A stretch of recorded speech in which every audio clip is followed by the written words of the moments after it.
Breann McGregor. There's an awakening, and people aren't going to be quiet anymore. You can't suppress us and corner us and keep us silent because we see everybody's awakening is different. So for me, it's very much so. I am in a huge process with the People Assembly. I'm in a huge process at understanding how I have been constructed as a person to uphold a system I don't believe in. And what I mean by that is all of our institutions. So the education that I had, whether it was public or private, media, all kinds of media that you could think of, entertainment, it's okay, baby. Even our religious institutions and all of these things are used to uphold a status quo. These are not free thinking, loose institutions. They are curated, put together, formed in a very particular way to program this system exactly as it is right now. So that means that there are inherent things that are the standard of everything. Racism being one of the biggest standards of everything. You don't even realize it because it's like the water. A fish doesn't know it's in water. You know what I'm saying? It's just that is just its environment. So it's like the water. It's in everything. And so in order for me to do my part in upholding the status quo, I've somehow, in a multitude of ways, internalized racism in how I feel about myself, how I feel about other people, not just Black people, white people, all people, right? How I feel about family dynamics, how I feel about love, how I feel about all the education that I've received. All of it has somehow made it so all the things that I have been fighting so hard to change for many years now, I've just been perpetuating it. Because that is how all of this works. It's called biopower. So if that's, and I suggest everybody learning what biopower is. I'm sorry. No, you go on. I'm sorry. I suggest that everybody studies what biopower is, because it's... Is that basically going back and learning where you learn this to relearn? I'm in an unlearning process. Right. So I'm figuring out how myself. Yes, I'm figuring out step by step, layer by layer, topic by topic, how I have been made into the subject to uphold the status quo. Okay. And all of it, that has been done to all of us. This is not conspiracy. This is not some sort of like strange thing. It's our constant diet in order to keep all of this running the way that it is. Political agenda at the end of the day. It's all politics. Right. And at the end of the day, it all comes down that very few percentage at the top. And well, at the end of the day, it all comes down to economics. It all comes down to money at the end of the day. So, so in terms of the People Assembly, you know, we're meeting weekly, virtually, and we're really diving into this unlearning process, also learning how to be a community, how to be a village, how to be united without having to be the same or have the same beliefs or values, how to let go of ego, how to understand what American values are and and how a lot of that is so different to what we think and feel in our hearts. I'm trying to actually have free will. I think that it's amazing that we are taught that we have free will. And then when you learn that all of your choices have been given to you, right? All the things you want, desire, you feel like you need, It's been all of these programmed things or have been given programmed message. into you. Yes. So how do you have free will? So my journey is to actually get to free will. What does that mean? Without me being a puzzle that's been put together, you know? Yeah. I think it's beautiful. It's been a really powerful thing for me. Oh, absolutely. Like, it's empowering hearing you talk about this and your approach to help others and guide them and give them the tools, or have, because I know you've mentioned to me you have several speakers come in and talk about and one thing I love is everything is based on facts. This isn't just coming together and you're just letting somebody talk off the whim. You're given facts, and you have people coming in who have been through it and know, have their truth, and together everyone is allowed. I haven't been to your a part of it, but I am so fascinated with it that I definitely want to you should. It's helpful in terms of self-empowerment. I think it's healthy and it's very healthy mentally. It's also very overwhelming, because a lot of this, when you realize just how heavily you've been manipulated, it's extremely overwhelming. So even my feelings, so I've always been, I want to change the system, I want to reform the system, and we can make changes and new laws and this, that, and the third, and we can be equal and yada yada. Huge burden to put on yourself, actually. Well, but let me tell you where I'm at now. So now I started thinking about it like an abusive relationship, and I've been in an abusive relationship, and I started thinking about, okay, so I'm in an abusive relationship, but I guess if he just stops cheating on me, it'll be okay. Or I guess if we don't fight in this particular way, it'll be okay. Or maybe if he gets off the drugs, it'll be okay.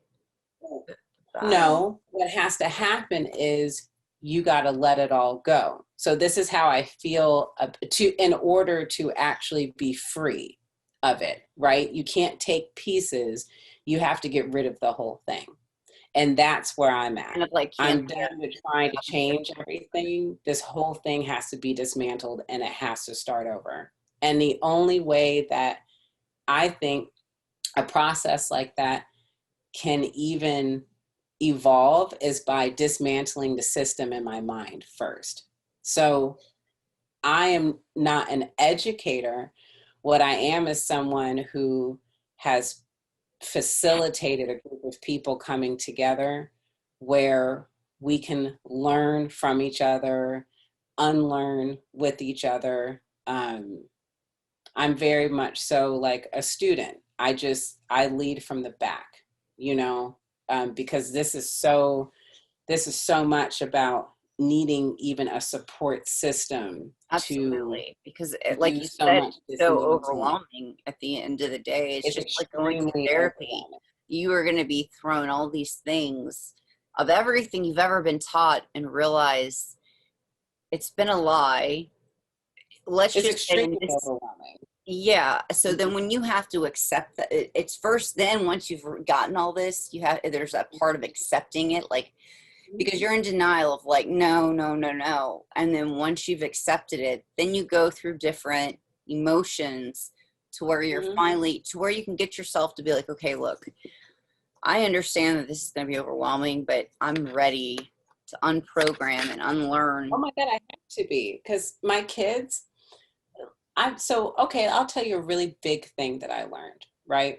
I learned that racism is only 500 years old. So when I say that, I mean that when Europeans came over to the New World, As of now and as then, Europeans only inhabit 10% of this globe. So when you're coming over to a new world and you are trying to colonize, you've caused a genocide, you're now getting involved with enslaving people, but you've also had indentured servants from other parts of Europe. When you realize that these indentured servants and these enslaved Africans are starting to kind of be like, we don't like this, we can unite against the masters, right? What you have to do is come up with a survival tactic of a psychological warfare. So this is literally how whiteness was created. White is an ideology. There is no separation between human beings. So let me give you an example. A dog and a cat can't make something. A dog and a cat cannot procreate and have some sort of like cat dog baby, right? But a woman of your complexion and a brown skinned man can make a baby. So what that means is that there is no separation of a human species. We're all the same thing.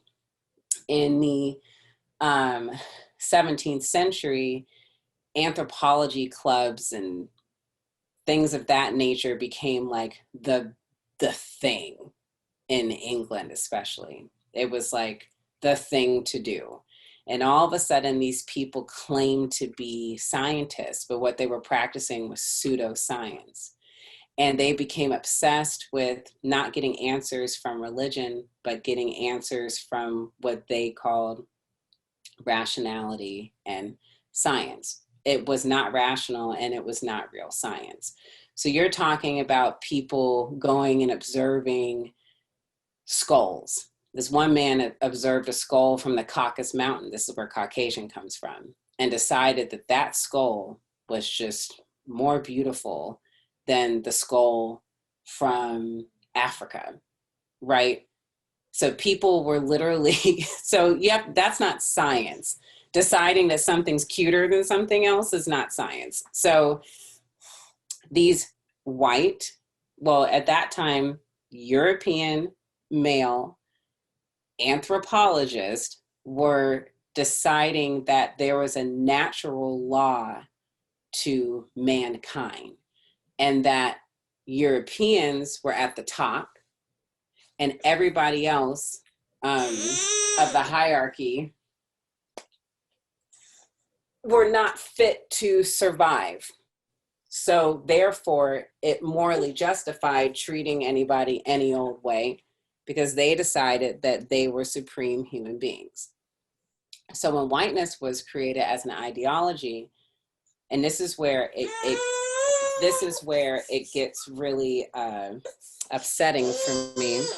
When whiteness was created, here baby, as an ideology, the only way to create a superior thing is to force something into feeling inferior.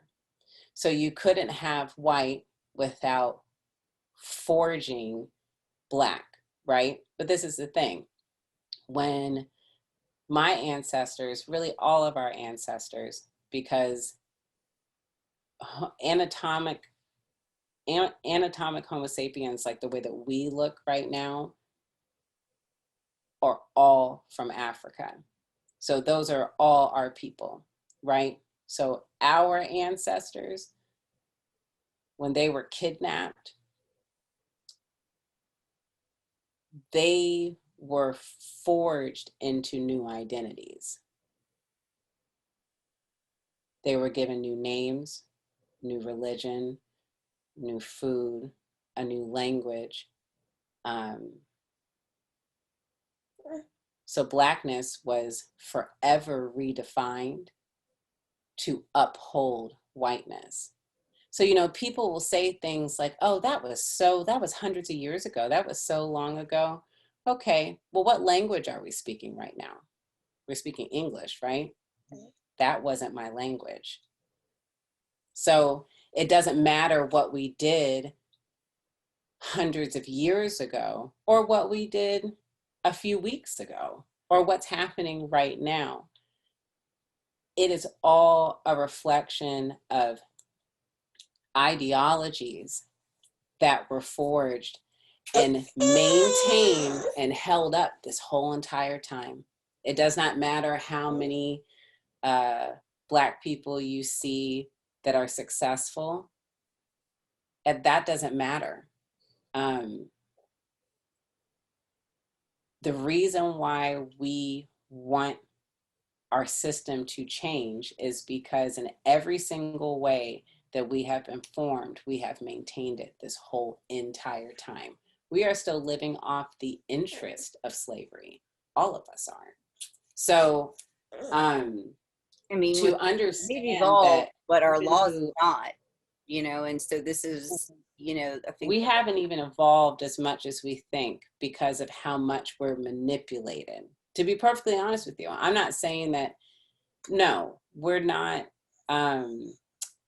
people aren't hanging and burning from trees right now. No, what I mean by this, what I said is, because of social media, because of us being able to have access to things that we were never able to have to before, I think people are realizing just how much we are evolving, but the laws are not evolving with us. And so people are starting to question, like, wait a second, this doesn't make sense.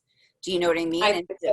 I'm sure, but I think that if you change a law and you don't change the truth or the ideology, then it's just kind of in vain. Because what America does is, let's say America throws you a bone, it'll create 3 or 4 other laws that knock you back 10 spaces. That's just like the game that politics play. I guess what I'm trying, so for instance, each generation, I feel like, for instance, this new generation, the Gen Zs, I feel that this generation is more accepting of others and are more mindful of others than any other generation. And I think that they're able to look at this and be like, this is complete bullshit. No. Like, he and she are no different. Whereas because of the law, like these rules and laws that we've been going by, they're being questioned because what we were taught from, like what my mother was taught from her grandmother, and then what my mother has taught me, and so forth, because of things changing. And it might have, it's not like you're saying as much, but it's enough that this generation's like, I mean, they're very much vocal in the sense that equality is, there is no, you're better than me because of your color of the skin. Yes, there's always someone in whichever race that will have these beliefs. But I do believe that social media, or at least our generation and those who have raised this new generation, have found a way to allow the new generation to see that everyone should be equal. We're all connected, and like, let's break down this system. Let's not allow them to continue having us follow a system that no longer never suited us now. It suited us maybe back then for during the war or whatnot, when they implemented different things. But this isn't the 30s or the 40s. Yes, racism has been there, but they've also always added on things to benefit the whites. I'll agree. And from what I see now, when I'm educating myself, I'm like, wow, never dawned on me before. But it never dawned on you because this system is made for you. So whiteness is the standard in everything. So it's not going to dawn. No, it's not going to dawn on somebody when it's the water, especially when you and it's not affecting me. This isn't changing my way of living. But when you have something such as COVID come in, and have you like have nothing else to do but self-reflect, and then you're, you know, depicting what are you going to watch today, and then you just see not only that but the community around you. Everyone's getting together when there's COVID and no one should be going outside, which I didn't, but I was very much drawn to it because there was a part of it that was truth. And it pulls you to it because you realize like there's an energy about it that's like, wait a second, needs, like, I have to become educated about this. There's something about this that's different. And there's I think that the only way to actually change things the way that people, I think, in our hearts are saying they want, like, a kind of change to happen, you will literally have to let go of the identities that we've been given. I don't think that white people, and I say white in terms of people who ascribe or subscribe to whiteness, because it is an ideology, because it's not real. It isn't. You don't say, you'll say black, white, Hispanic, Chinese, how do we get off of colors and go into ethnicity? Because race is not real. The boxes for checking off what race you are change all the time. There's a one box that says other on, it's not real. It's not, there are not different races. There are different ethnicities. There are different cultural backgrounds. There are not different races. We are all different shades of brown. You're not white. You're just a very light brown. Seriously. Okay. It's true. The paint, are you the color of the paint on that wall? No, it's close, I can be honest. Some of them is like a gecko. But you know what I'm saying. So like we would literally have to shed what we're used to. And I mean, I don't have as much melanin in my skin as you do. Right, exactly. That's the only difference.